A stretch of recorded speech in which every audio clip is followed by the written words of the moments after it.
Well, Monroe has not changed in Union County much, but like much of the rest of us here, waiting and watching for this freezing rain, which still could impact us. And obviously that's why Myles Harris is still standing by and live for us in Monroe. Myles, as we've been saying, we'll wait for this freezing rain, which really could change conditions. However, road crews have done an amazing job in this lull to try and sweep off everything that they can.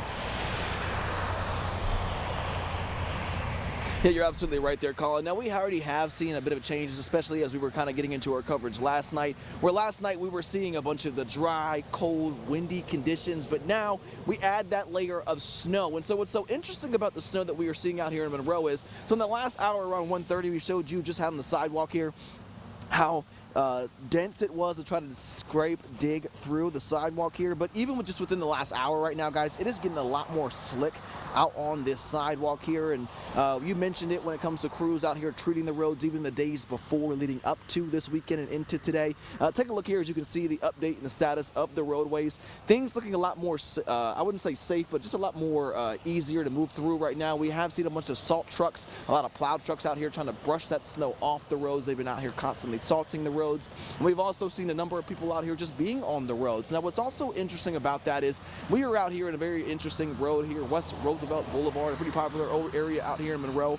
And things around here, businesses-wise, have all been closed. Restaurants, gas stations, CVS's, for example, all decided to close their doors early in preparations for what could come.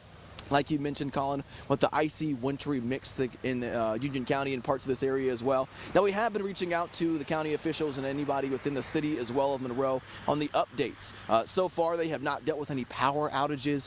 We reached out to the emergency services here in Union County. They have not faced any influx of 911 calls when it comes to the weather. And they haven't reported or had any reports of any injuries when it comes to crashes, major crashes on the roadways as well. But they are still advising people to try to stay off the roads if they can, especially as you mentioned it, more of this weather could come our way, especially in this area. Now, one addition and change that we have seen here in the last couple of hours, again, Union County Public Schools, they announced that they are closing schools tomorrow, and that also includes any of those after-school activities and even any of those athletic events and activities as well. Now, we do, and we mentioned this last night, we will emphasize that we know that Monroe Middle School, that is now open as a shelter for people that don't have anywhere to go when they want to stay warm, even if they do lose power. And they do stress and mention to people, if you do go to Monroe Middle School and use that as a shelter, be prepared to be there for a couple of days as we still brace and wait to see what is to come with more of this winter weather that we are kind of already starting to see right now, Colin.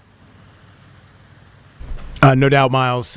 Great point. We know Cabarrus County, CMS, Union County. There are a number of others. I know Gaston County may be looking at this as well. And we'll put all of those counties and all of the school districts that are going to be impacted on our website, WCNC.com, and through our mobile app as well. Appreciate Myles. And speaking of power outages, there's actually about 176 people out in the White Oaks area, which is about southwestern part of Monroe, where there's people without power. So I'm sure Duke Energy is headed out there because this has already been reported. This seems to be a storm damage cause, and it was first reported around 1:01. There's no estimation for time of restoration for folks that are out there. I'm sorry. I know it's cold. Please hang on, though. We know Duke Energy is working the hardest that they can